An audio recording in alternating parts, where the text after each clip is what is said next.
ఒకప్పుడు ప్రశాంతతకు నిలయంగా ఉండే కోనసీమ జిల్లాలో ఇప్పుడు గంజాయి వినియోగం కలకలం రేపుతుంది. అమలాపురం నుంచి మారుమూల గ్రామాల వరకు విచ్చలవిడిగా గంజాయి దొరుకుతుంది. విద్యార్థులే లక్ష్యంగా గంజాయి అమ్మకాలు యథేచ్ఛగా సాగుతున్నాయి. ఇటీవల జరుగుతున్న అనేక నేరాల వెనుక గంజాయి వినియోగమే కారణమని తేలడంతో మరింత భయం కలిగిస్తోంది.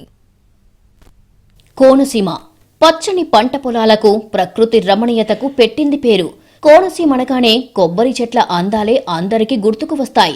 అలాంటి కోనసీమలోకి గంజాయి భూతం నెమ్మదిగా అడుగుపెట్టి ఇప్పుడు విస్తరిస్తోంది. కోనసీమ యువతలో కొందరు గంజాయికి అలవాటు పడుతున్నారు. మత్తులో మునిగి తేలుతున్నారు. ఆ మైకంలో చెయ్యకూడని పనులెన్నో చేస్తున్నారు.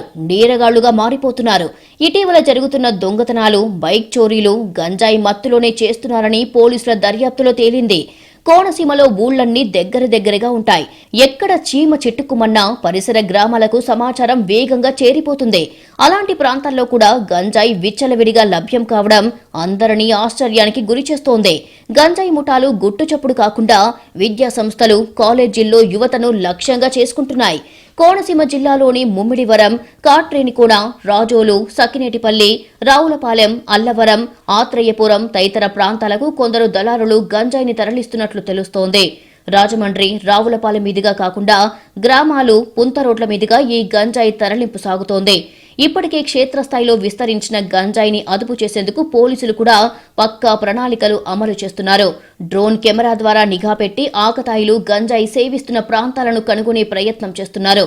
తాజాగా 6 యువకులను అమలాపురం పోలీసులు అరెస్టు చేశారు.